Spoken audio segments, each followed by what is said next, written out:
Merry Christmas, everybody. This is Darlene Nixon, um, Chiron Therapeutics. Another video to talk about the current transits that are affecting everybody, but also giving you an opportunity to hire me to check out how these transits are affecting you based on where they're affecting your natal chart. Um, I call my ministry Chiron because Chiron is the wounded healer, and healing wounds is becoming more of what I do most of the time. I've healed a lot of my own wounds, um, not without the help of others, but being motivated to heal my wounds is what has given me compassion for others that are suffering from the wounds that they have. And the current astrological weather, so to speak, I always, whenever I do someone's natal chart, I always try to find out where the aspects are to the asteroid Chiron, which represents the wounded healer. And I take a lot of my insight from this author, Martin Lass. Chiron is a relatively new planetoid that can be charted. Um, Now we have in modern ephemerises uh, when Chiron when it was discovered, and given the attributes. Uh, my my concern, and I've published a lot of things about Chiron in basically someone's sun sign. But when I do a chart, I inform people that horoscopes that are based on sun signs are for entertainment purposes, and a lot of people identify with their sun sign, but their true sign, if you will, indicator on their natal chart is where their ascendant or their rising sign is. That being said, I just wanted to point this out so that um, I'm being identified with Chiron. Chiron is also known as the divine physician. So in my training as a classical homeopath, um, Chiron applies as well, because homeopathy means similar suffering, but there is also an aspect of that which wounds will heal, meaning that whatever substance would make someone sick can be prepared in a way that it's harmless, but its aspects have been expanded through homeopathic preparation so that it will imitate the symptoms of someone who has similar symptoms of, let's say, a poisoning. Let's say a poisoning of eating belladonna, right? So that which wounds will heal if we take that thing and prepare it homeopathically and give it to somebody who has the symptoms of belladonna poisoning, which can show up as a real severe cold, which includes such terrible pain you're screaming out loud and your face turns red or your cheeks turn red, like you've been poisoned, but it's accompanied by upper respiratory um, symptoms. So that which wounds will heal applies to my homeopathic practice. And Chiron also informs me as far as helping people with counseling about overcoming their wounds. With Martin Less, he goes into great detail about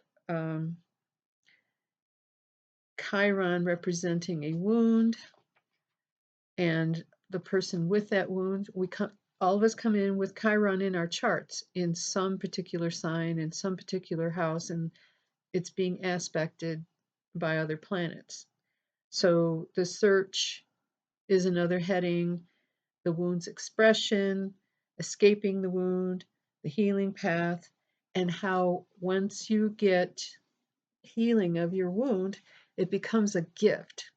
And that's where I'm, I have my strength, is that all the wounds that I have worked hard to uh, heal by whichever means becomes a gift.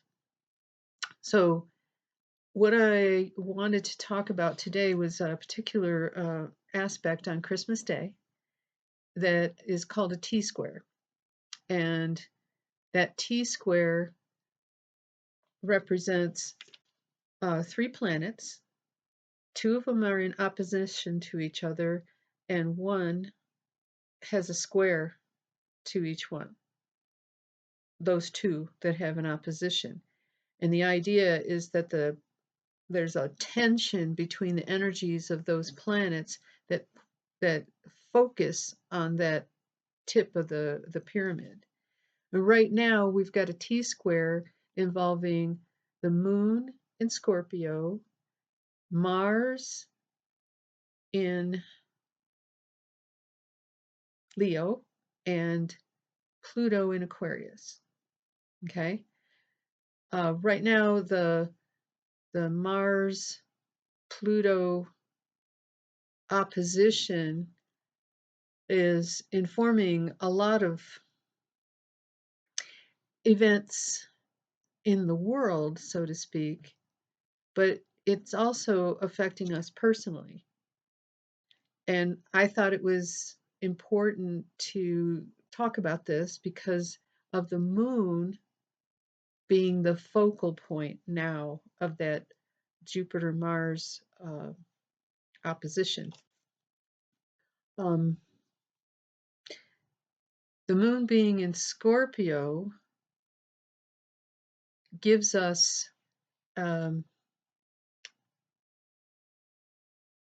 some indication of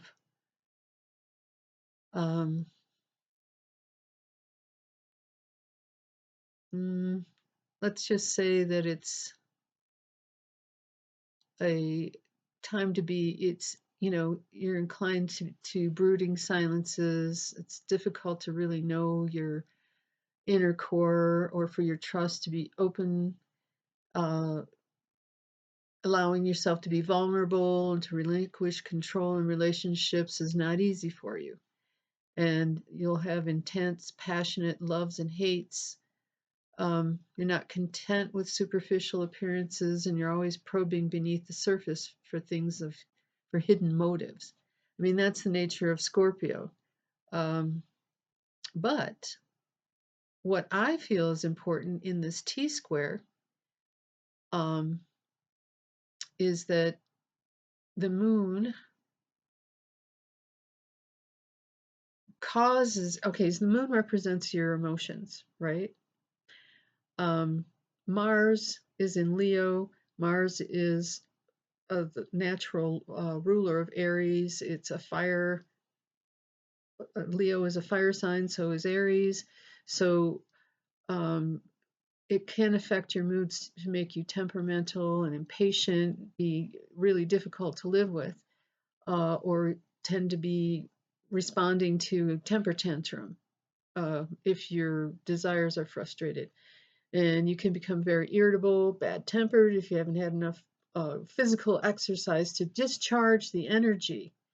And I think this is important because the energy that needs to be discharged is this tension between Pluto and Mars. Okay?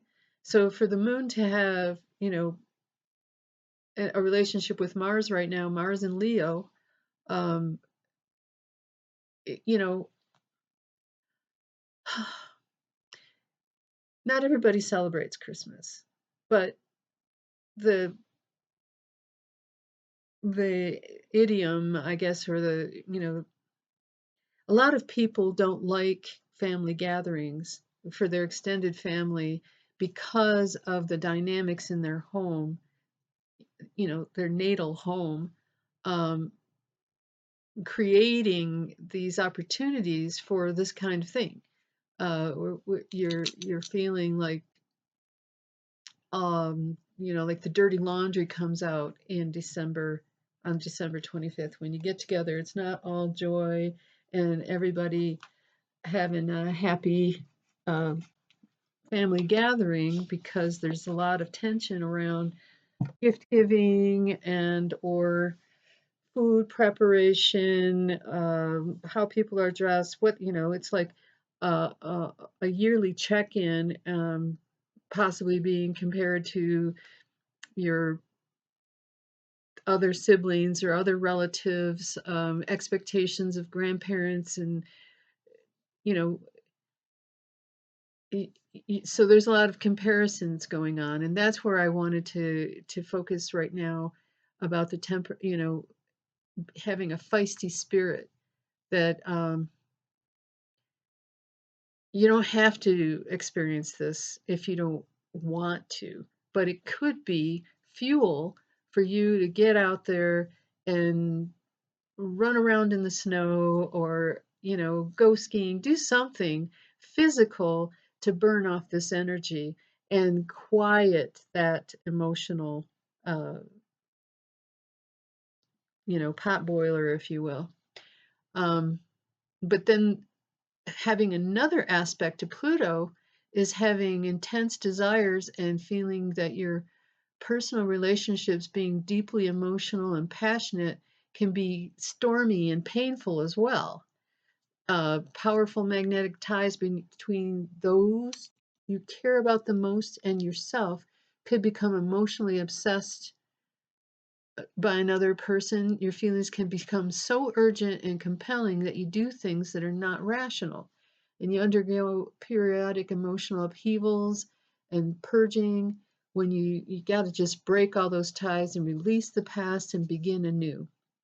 So I just wanted to, point this out right at this moment, that, I mean, it may seem like it's a typical thing, to have these kinds of things going on during family gatherings or Christmas, even if it's a Christmas party at work. It There's these relationship dynamics that are being informed by this T-square right now. Um, But our saving grace, when we're talking about the moon, is that there is um, a soft aspect between the moon and the sun. It's normally referred to as um, a trine, or I mean a sextile, 60 degrees um, apart from each other.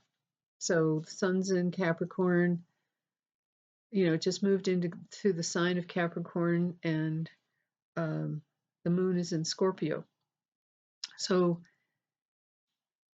counterbalancing this is the soft aspect of the moon to the sun, is that you do feel that you have the support of your families or other people in your environment for creative efforts and personal goals, which enables you to act with confidence. And you're able to satisfy both your need to be an individual and your need for caring relationships and a sense of of belonging. And you're in harmony with yourself and therefore an effective individual. I mean, this is what I love about this stuff, is that what seems like a T-square, forcing an issue that could be potentially devastating, um, we can also draw on different energies that are affecting everyone at the same time, so that it's not deterministic. Okay. And the reason that I love to do these kinds of broad kind of readings is to give you an illustration of how, you know, we can look at your chart and see where the moon, where that T-square shows up in your chart, and what those energies are that are possible. Okay, uh, if you have any placements, planetary placements in Scorpio or in Aquarius or in Leo, these could be more poignant. Or if you have any placements in Capricorn, you see what I mean? And to be able to gauge that kind of energy is also helping to um, give you an edge, so that it can help to for you to understand what you're going through and what are the possibilities, the strengths and the weaknesses that you have through your natal chart, to be able to leverage what's happening in the space weather, if you will. Um, it gives an opportunity for you to look inside. It gives an opportunity for you to have a different perspective of what is being shown to you externally. Um, so I really think it's a great tool for people who are dealing with things, to be able to get a better understanding of of why their emotions are like this. Why, how did you lose your job? Why did you break up with this person? Is the new person coming in really trustworthy, and all that they said they were going to be? Uh, all these different kinds of questions. Um, should you be studying this thing or that thing, or how can you improve your financial health? What's your bottom line? What's the beneficial way for you to invest your emotional energy, your intellectual prowess, uh, as well as your wealth. As I mentioned, one way to dissipate all this fiery energy and the tension is to get out there and stop being a couch potato and watching everybody else, you know, on football or whatever, and get out there and exert some energy and burn some of this stuff off. I mean, that's a totally healthy way to look at it. Um, oh yeah, here's the American ephemeris. Right now, I mean, we've been experiencing a Chiron in Aries transit for the longest time. And I just wanted to share with you some of these aspects that have to do with Chiron being in in Aries. Um, so this is explaining if you have Chiron in Aries. And Aries, the constellation, the sign, if you will, is all about starting things. But it's about your personal identity. I am is the two-word descriptor for Aries. So it has everything to do with your life force, actually.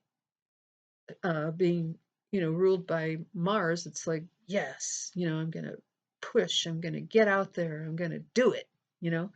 It's all about action. But the wound of Chiron in Aries is a search for self and identity. It's all about a core feeling of lack of self-worth, um, because that's a wound in Chiron. Um, a feeling of being uncentered, unfocused, and or lacking solidity. Um, this may or may not be manifesting in everybody, but it is like a general feeling, right? That's been going on. So instead of the typical Aries that puts themselves first, the wound's expression would be to seek to please others and put other people first. So that's like a wound. You see what I mean? It's like lessening the power of the Aries. Um, And to try to escape that wound, people will tend to live through others, needing to help others. And the altruism, it's kind of like codependency by um, to overrule your egotism and positive or negative, you put others first. Um, Trying to rescue others who lack the self worth and retreating from conflict, unlike the typical Aries. Um, so the people we try to please, whom we sacrifice ourselves to help rescue or live vicariously through, will mirror our true worth. So we find those that so it encourages us to discover, acknowledge, embrace, or ultimately love others, ourselves, and our unique gifts. So we're seeing with Chiron and Aries a kind of like trying to see ourselves in other people, you know, and especially, like if you see somebody struggling, you're identifying with that. That's the wound of Chiron and Aries. But the gift is um, discovering and embracing our special and unique divine design. I didn't want to delve too much in what Aries Chiron placement was because it's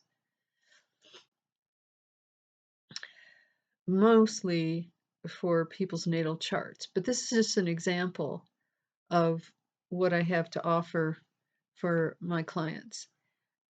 I have a website that you can fill out a form to schedule a consultation. It's chirontherapeutics.com, and I'll put that link in the in the text below. And I also have a Facebook account as well as Twitter for you to be able to contact me. Um, so I hope that you appreciate this little bit of information about what we're currently going through and drop me a line. I love it.